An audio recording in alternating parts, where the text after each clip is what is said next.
We're so happy you got here. Join us as Pastor Harrison shares this life-giving message. Your first time at Kingdom Church, we love you so much. And if there's one thing you know about Kingdom Church, we're a church that gets loud. Come on, somebody. That's not loud. Come on. We're a church that gets loud. I said, let's clap our hands. Let's go. Man, I need this to be as loud as Jesus has been good to us. And so we're going to have to hear you guys this morning. We're in part 3 of our series, There's More to the Story. There's more to the story. Anyone been with us for this series? Yeah. Man, it's been so good. If you're with us last week, we looked at the battle leading up to the fight between David and Goliath. Yeah. And last week we teased it and we said that we're going to look at the fight, but we never actually got to the fight. Anyone remember that? Yeah. And so this morning, no more teasing. We're going to look at the battle between David and Goliath. And really, this week's message is a continuation of last week's message. And what we are doing is we're trying to answer this question: how do we fight the battles in our lives? How can we fight the battles in our lives? So I want to read us a verse just to kind of whet the appetite, get us started. It's found in 1 Samuel chapter 17, verse 41. It says this. It says, "Meanwhile, Goliath, with his shield bearer in front of him, kept coming closer to David. He looked at David over and he saw that he was little more than a boy, glowing with health and handsome, and he despised him. He said to David, 'Am I a dog that you come at me with sticks?' And the Philistine cursed David by his gods. 'Come here,' he said, 'and I'll give your flesh to the birds and the wild animals.'" Y'all ready for this? Our title of our message is a continuation of last week. It's Sticks and Stones. Sticks and Stones, part 2. Right now, the screen's not working, it seems. So what that means, if you got a Bible, follow along. If you got the Bible app, follow along. This last little while, I've done something to curb an addiction that I have. Can I just be honest with you guys? I got a little bit of an Instagram addiction. Come on, anyone else out there? Don't leave your pastor hanging. I know you guys. And so I found out that there's something you can do on Instagram to help you curb this addiction. And so you can actually put on a daily allotted time that you can go on Instagram. And so I set mine at 15 minutes because I figure 15 minutes is more than enough time to be online. But what I've also realized is that there's nothing more discouraging than getting that reminder that it's been 15 minutes like before breakfast. That's rough. But I've done it to curb an addiction. And the reason that I've done this, and I know that you guys are like me, I read a study this week, and it said that the average person, get this, is on social media 144 minutes per day. For those of you guys who are like, "Pastor, I'm not here to do math," that's 2.5 hours, pretty well. The average person is on social media for 2.5 hours a day. And it's crazy. This is actually up a whole hour from 2012. Back in 2012, it's risen an hour, obviously, with the rise of technology and all that good stuff. It kind of makes sense. And I'm not here to talk to you guys about Instagram this morning, so don't worry. Some of you guys feeling triggered already, don't worry. The reason I want to start with this is because I actually read another article. There was an MIT study done, and it was an article discussing just how news and information is shared. And basically the gist of the article was that for a lot of people now, the way that they get their news is via social media. Any of you guys like that? It's either Facebook or Twitter. I said, anyone like that? Come on, we're loud. Anyone like that? Yeah. Let's go. So most people are getting the news via social media, Twitter, Instagram, all these things. And so what this article was saying, it was crazy. They did an extensive study at MIT, and what they found was that things that are false, information that is false, is 70% more likely to be shared as opposed to something that is true. Did you guys hear that? False news is shared 70% more, or it's more likely to be shared than news that is actually true. And so what that meant and what this study found out was that false news spreads 3 times as fast as things that are actually true. And when we put 2 and 2 together, the fact that we're on social media so much and that false news is spread, we can kind of see a correlation. Shout out fake news. But what this article was saying was that this rapid spread of false information, the one area that it's affected the most, it hasn't been politics, but it's actually been in the medical field. You guys know what I'm talking about? Yeah. You see, what's happened is that doctors are realizing that more and more patients are saying no to the things that are trying to prescribe them. Why? It's because they've read something online. And so there was a study done by the American Heart Association, and what they found out was that more and more people every year are actually declining life-saving measures because of something that they've read online. That's crazy. And I don't think you guys are seeing how crazy this is. People are literally looking at things online that are false, and they're willing to risk their lives based on something that is not true. And so as I was reading these things this week, what I realized was that where we get our information, the source of our information, is extremely important. You need to know something about me. I am someone that is extremely skeptical. I don't believe anything. My sister lives on Daily Mail. I don't believe anything she says. And so when I come here, like we're telling you guys stuff, I read the MIT study myself. Like, I'm not going to give you guys false information, but we live in a time where we have to always consider the source. Have you guys got someone in your life that gossips a lot? And you guys kind of take that person with a grain of salt? It's like, yeah, I'm just going to consider the source. You see, what I've realized is so dangerous is that the voices that you listen to can actually determine the course of your life. The voices that you listen to can determine the course of your life. And so the sources and where we get our information is extremely important, because if you have a bad source, listen to this, you can actually live your life based on information that is not true. Everyone following? Where we finished off last week, David was just about to fight this giant Goliath, but I want to set a little context for those who have not been with us for this series. David has been anointed as the next king of Israel. David is this great warrior. He is one of the most famous characters in the entire Bible, and he has this calling on his life. The prophet Samuel has told him that he's going to be the next king of Israel.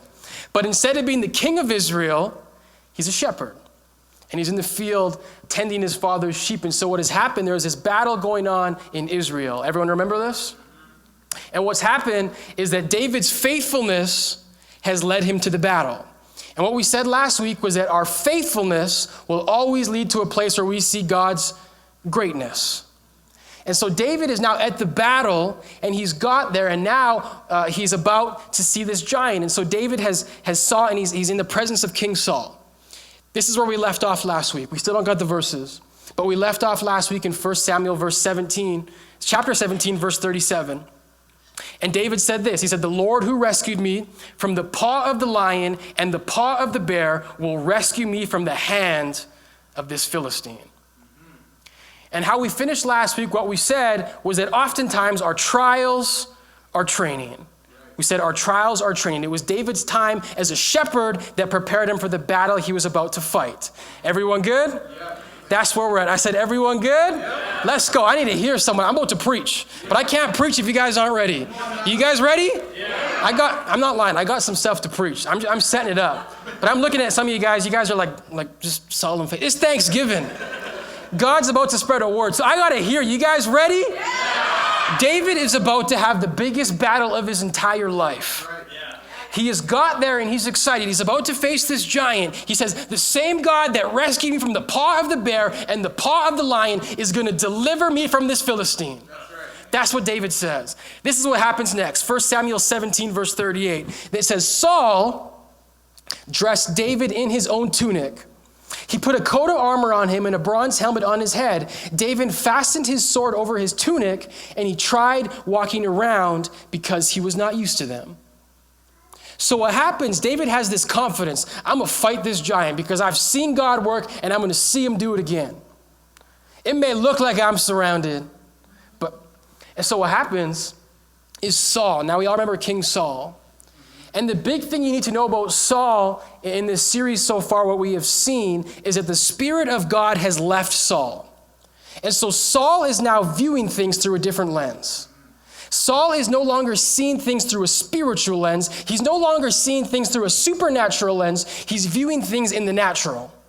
Everyone following? Yeah. And so what happens is when David comes there with this supernatural, this demeanor, I'm going to fight this giant, Saul can't see things the way David sees things. Because his lens is distorted. And so the very first thing that Saul does is Saul says, okay, I see this guy David with this confidence, but I think he needs my armor. And this doesn't seem like a big deal, but when we understand the bigger picture, when we understand there's more to the story, what we know about Saul is that God is no longer with Saul, and Saul is no longer following after him. And so what Saul is doing is Saul is going into this battle in the natural instead of in the supernatural. And so he's thinking, David needs armor. In fact, David needs my armor because my armor is the best armor. My armor is the armor that I won all these battles in. But what Saul's forgetting is that the source of his strength was never his armor, it was the living God. You see, he was viewing things through a different lens, and so he had forgotten the source of his strength. Listen to this, friends, this message in these last 2 weeks, we're following this same theme. It's how do we win the battles in our lives? How many of you guys are going through something right now? Anyone going through anything right now? How do we win the battles? Here's the first point. It's super simple. You always have to check your source. Check your source. And we don't got it on the screen, so you got to take notes. You got to write this one down. We got 3 points today. Check your source. You see, we're going to look at this 2 different ways. We're going to look at this through Saul's perspective and David's perspective. But first, we're going to start with Saul. Because the thing that we have to realize is that Saul is viewing things through a different lens. In other words, Saul has forgotten where the source of his strength came from. And the quickest way for us to never win battles, the quickest way for us to live in fear, in depression, with anxiety is to forget who the source of our strength is. Because you can fight, but if you're not connected to the source, you're never going to win the battle. Yes. Come on, somebody, you're never going to win the battle. It's like this. A few Christmases ago, I really wanted these Bose speakers. And they're on sale at Costco. And so I asked for them for Christmas. And the thing that was cool about these speakers is that these speakers all could connect to each other. And so there was 2 speakers, and then I already had like a little home theater system in my basement. And so I wanted these speakers because they can all connect to each other. And so it was like the poor man's surround sound for their house. Like if you can't afford surround sound, you get this. And so like I wanted it super badly for Christmas, and then I got it. Come on, somebody, I got it. And so I was like super excited because I got my new speakers, and I put one in my bedroom, I put one in the main floor, and then I have my speaker in the basement. And so my dream was like, I'm gonna blast this music as loud as I can blast it without the neighbors, because I'm in a duplex, so I was kind of a little bit nervous. But I was like, that's the plan. That's what I'm gonna do. And like when you watch like the commercials and when you see the box, they make it seem so simple, right? Like you just click play and they're all gonna connect. But I had this frustration when I first got them because these stupid speakers were never connecting to each other. And so my dream of surround sound was declined because like I'm trying to get them to connect, but they weren't connecting to each other. And so I was super frustrated, and I began to think to myself, I must have a faulty pair of speakers because the speakers aren't working the way that they're supposed to be working. What I realized was that my speakers were actually Wi-Fi speakers. And so what that meant was that the way in which they played music to each other was through Wi-Fi. I didn't know that. I thought it was just some weird like Bluetooth connection. And so what happened was I would often try and make the connection point, I would try to make the group in my room. And what you need to understand, in my room is the farthest point from my Wi-Fi modem, because my Wi-Fi modem is in the basement. And so what happened was that when I was trying to make this group in my room, the boxes were never connecting to each other because the box in my room could not connect back to the source. You see, I had this frustration and I thought it was the speaker's fault. Like, why aren't the speakers working? But what I realized is those speakers had no power unless they were connected to a source. Anyone see where I'm going this morning? We're talking about how do we win the battles in our life. The only way we can win our battles is if we check our source. Because if you're connected to the wrong source, you don't have any strength. I talk to people all the time, and I love you guys, and this is going to hit some people in the heart. But I talk to people all the time, and they say things like, man, like, I just can't start my day without my coffee. I can't function without my coffee. Don't talk to me until I get my coffee. Anyone like that? Come on. We can be honest. And I talk to so many people, and what I've deduced is that for so many people, the source of your strength is caffeine. And like you literally could not live your days without your cup of coffee. Now here, this sermon is not about stop and drink coffee. We serve coffee out there. Shout out to Good Earth. Here's where I want to go with this. You see, I think that coffee's great, but if coffee is the primary source of your strength, that's only going to take you so far. And you're never going to win the larger battles in your life. But I just began to wonder this week, what if the same way so many of us, we have this routine where we don't start our days without coffee.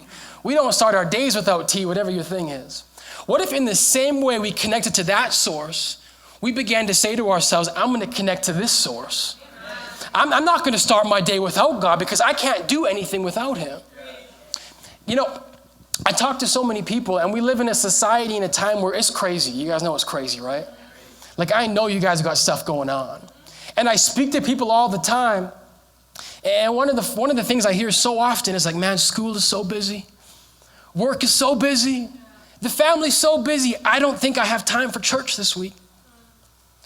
I didn't have time to pray this week. And what I want to say is check your source.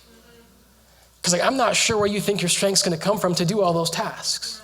I heard a quote a little while ago, and I've been trying to live by it because it's so profound. I don't even know who said it.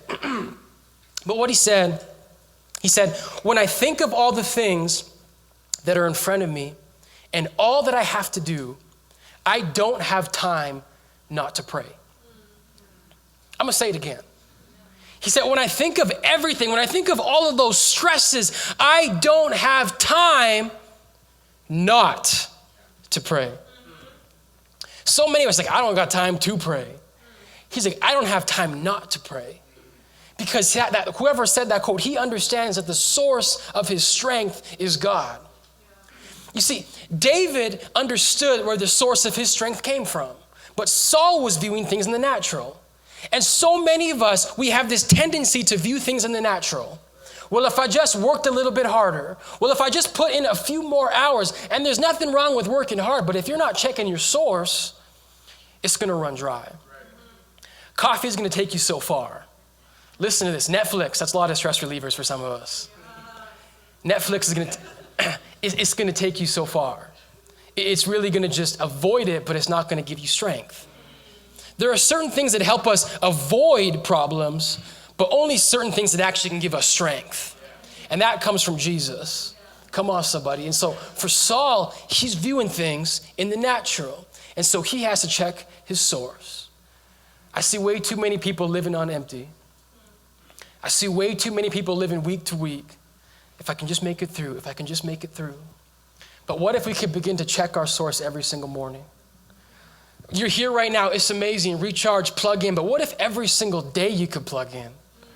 What if you guys downloaded the Bible app and started a reading plan? What if you guys said, I'm not gonna go to work before I pray for 10 minutes. I'm not gonna talk to anyone before I pray. What if we began to check our source?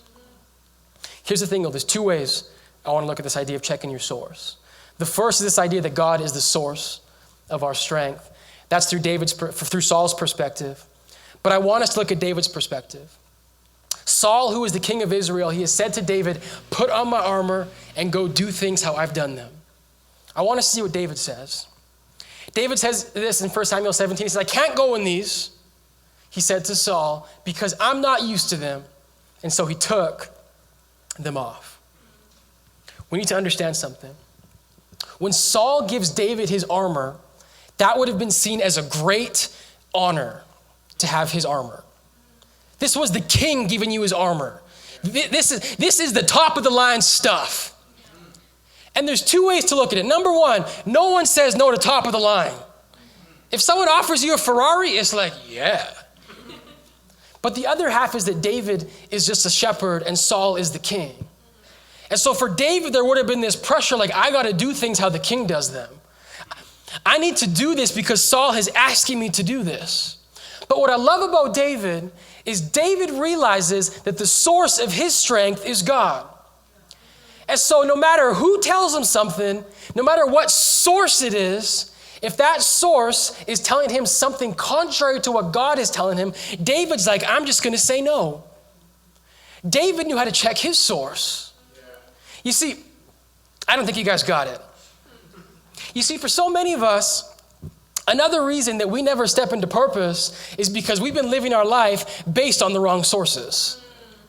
Here's the question I want to ask us. Who do you let speak into your life? I love David because David was like, I don't care who you are. Because if you're saying something that's contrary to the purpose of God, I'm going to follow God every single time. I talk to so many people all the time, and I ask them, who do you let speak into your life? Because the people that we surround ourselves with are the ones who form us.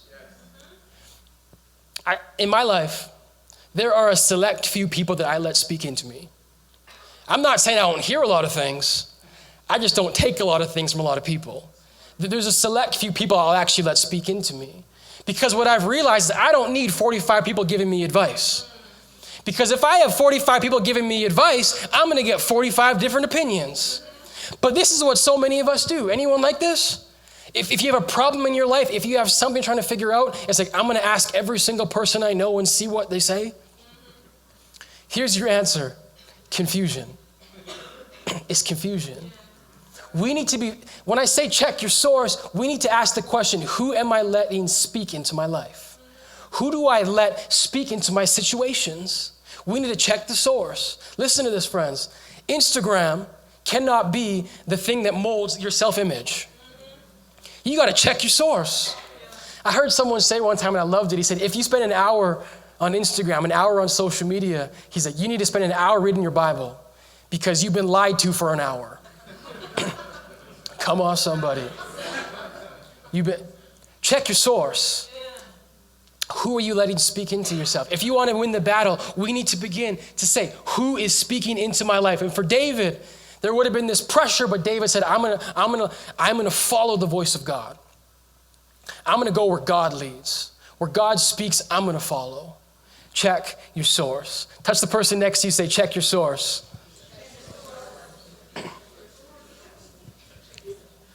And so David says, I can't go in these things. I can't go in your armor, Saul.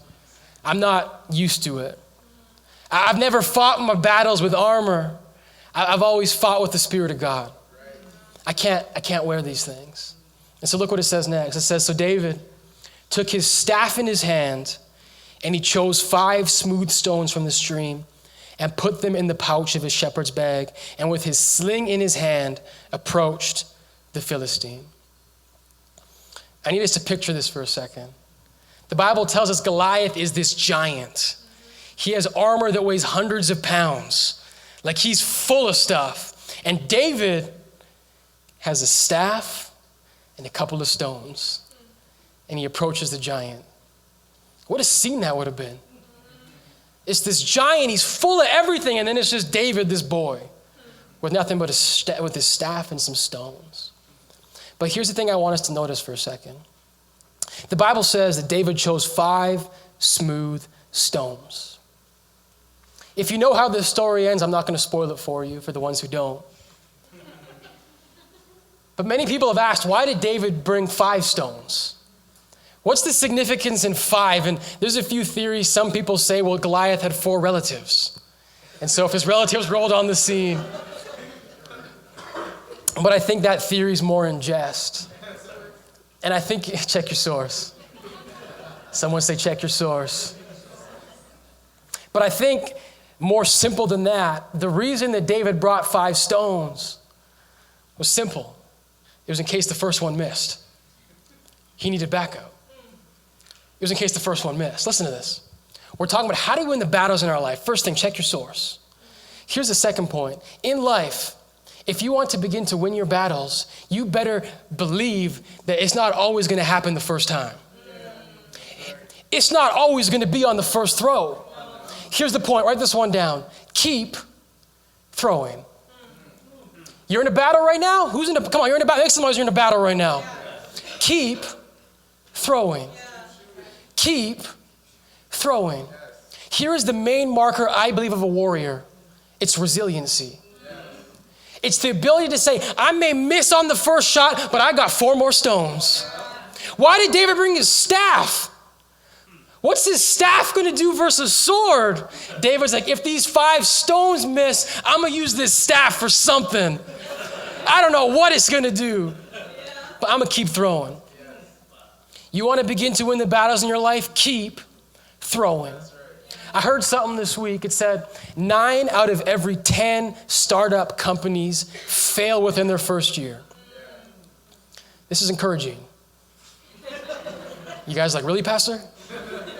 9 out of every 10 startups will fail within their first year, 90%. But I was doing some more research, and what I found out was this.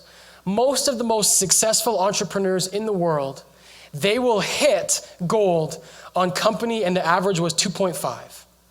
They will have started 2.5 companies before they do something that makes a difference. You see, for so many of us, we get this picture of these people, and it's like, oh my gosh, they struck gold. But we didn't see the coal. We just see the gold. 2.5 times. What that means is they fail 2.5 times on average before they ever do anything of significance. I'm telling us this to encourage us because no matter what situation, no matter what season you are in, you need to keep throwing. You need to keep throwing. Listen to this, friends. It's always too early to give up. Touch your neighbor, say, it's too early. If there's one thing I want someone to take from this, one thing, I say write it down all the time. I look at you guys. Most of you guys don't write it down. Write this one down. It's too early to give up. You want to be a warrior? It's too early to give up. Listen, friends, a few weeks ago, and I've shared this thought with our team before. I did it a few months back. Hopefully they remember. Keep throwing. But what I said, if you guys were here a few weeks ago for Vision Saturday, our vision for this church for the next year is that every single person that calls Kingdom Church home, anyone remember this, would have one story of how God has used you to impact someone's life. That's our vision.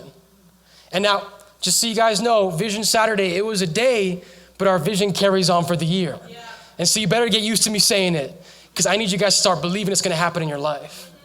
But here's the thing. If you want to see that vision come to fruition in your life, you need to keep throwing.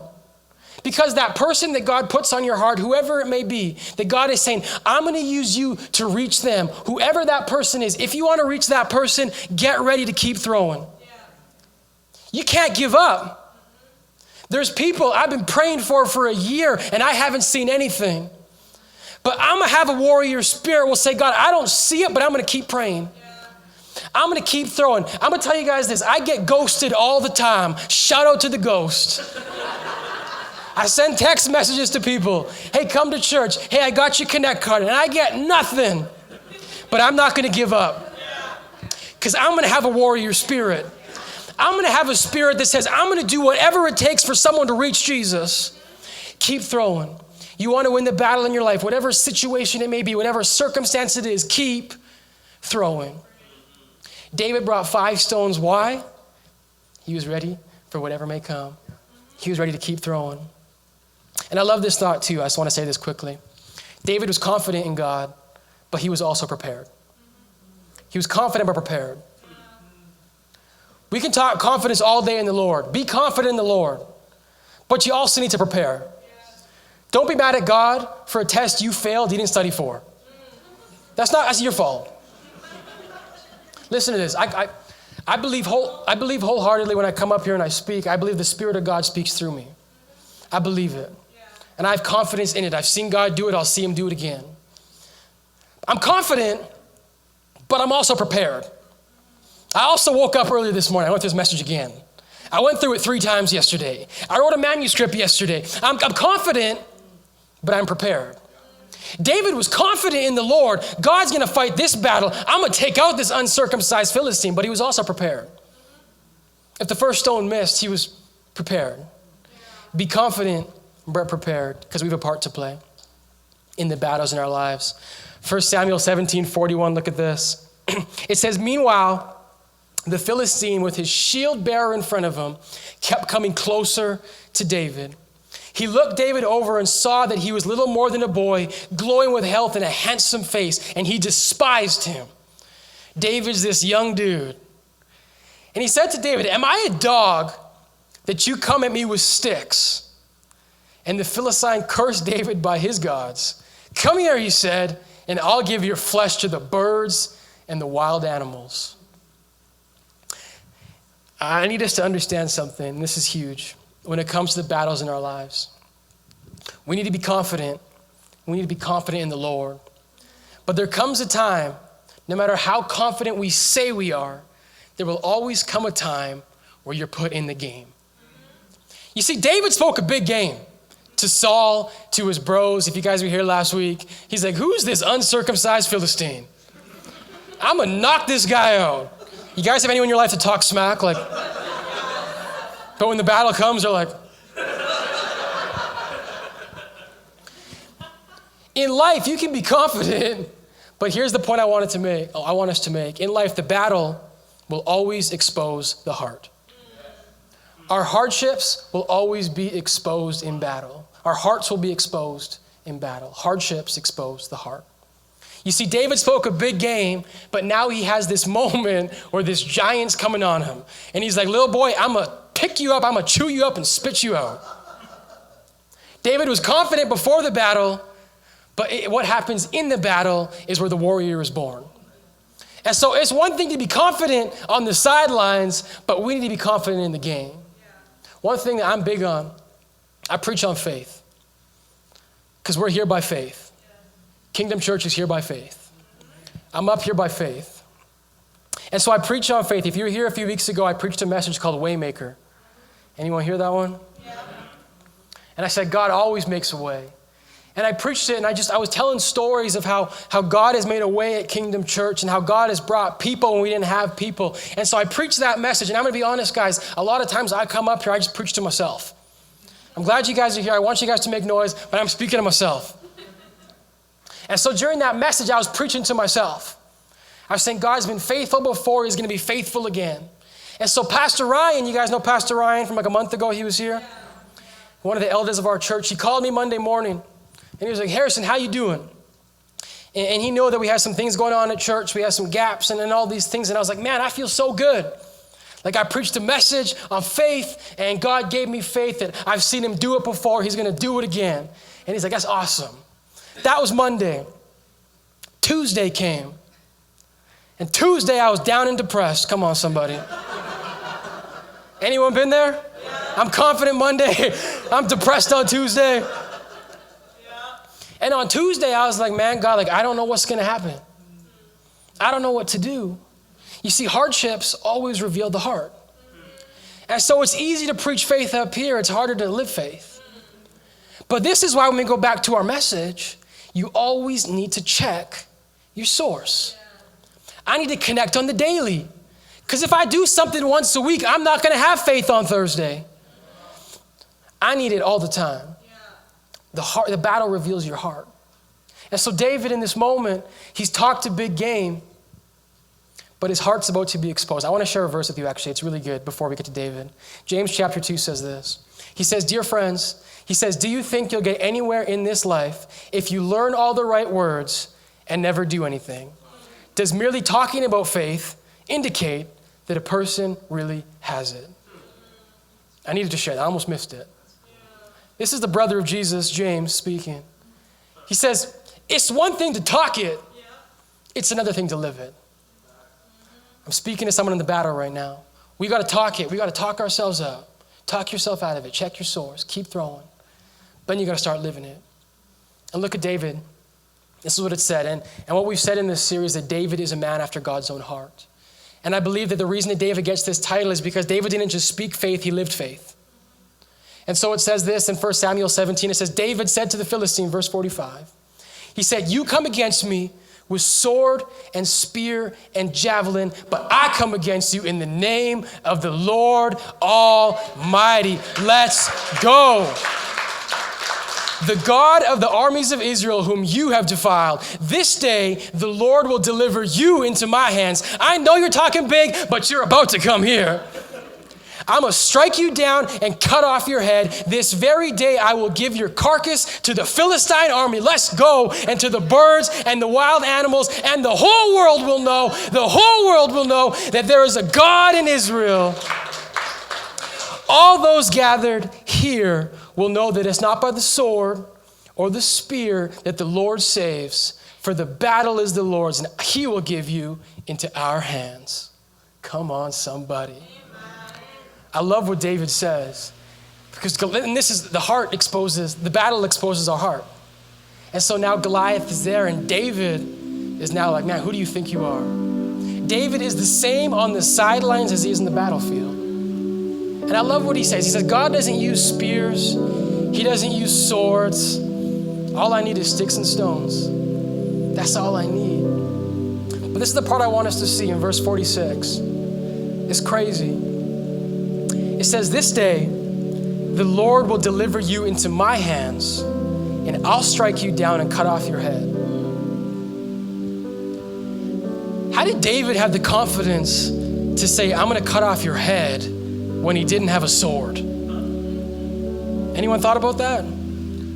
How did David have the confidence to speak it, to prophesy that I'm going to cut your head off? He didn't even have a sword. Listen to this. When we understand, when we realize that God is our source, our strength comes from the Lord, my help comes from the Lord. What that means is with God on your side, with God in your corner, get this, you can do the impossible. You can do things that you never thought were possible. Listen, friends, anxiety comes when we believe that we're in control, when we believe that it all falls on our shoulders. But David, the reason he had a warrior heart and a warrior spirit was because he believed that God could do the impossible. He believed that God could do things that were impossible. He could do things. He could cut off this giant's head when he didn't even have a sword. I love that thought. What can God do in your life? What can God do in our lives? If we began to believe, if we began to speak things into existence that are not there. Listen to this, Kingdom Church. We started this church in a basement, and one thing I said week after week after week in a basement with no church and no air conditioning, no people. I said when Kingdom Church starts, every single week there are gonna be people that give their life to Jesus in this place. We didn't have a place, but we began to believe it. We began to believe with God on our side, if God is for us, who could be against us? And we're gonna see things that we didn't think were possible. And in this next year, the reason I'm preaching this vision for the one, we're gonna begin to see God work and do things that you could never imagine. David says, I'm gonna cut your head off. I didn't have a sword. 1 Samuel 17:49, closing now. He reaches into his bag and he takes out a stone. He slung it and he struck the Philistine on the forehead. Perfect shot, bullseye. And the stone sank into his forehead and he fell face down on the ground. And so David triumphed over the Philistine with a sling and a stone. Without a sword in his hands, he struck down the Philistine and he killed him. All it took was sticks and stones. Look at this, verse 51. David ran and stood over him, and he took the Philistine's sword, he drew it from the sheath, and after he killed him, he cut off Goliath's head with his sword. Side note, the Bible's not boring, you're boring.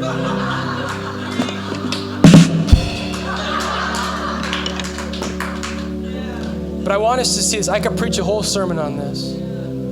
The very weapon that was formed against David, the weapon that Goliath said, I'm gonna kill you with, God took that very weapon and he cut off Goliath's head. There's a verse, it says the weapon may be formed, but it won't prosper. Listen to this, friends. Some of you guys are in a battle right now. I'm here to tell you, I'm here to prophesy it on your life. The weapon may be formed, it's not gonna prosper. What if the same weapon that the enemy wanted to use to destroy you, God's gonna use it to take down your enemy? Let's go, come on church, let's stand to our feet. Thanks for watching. If you have any questions or want to know anything else, head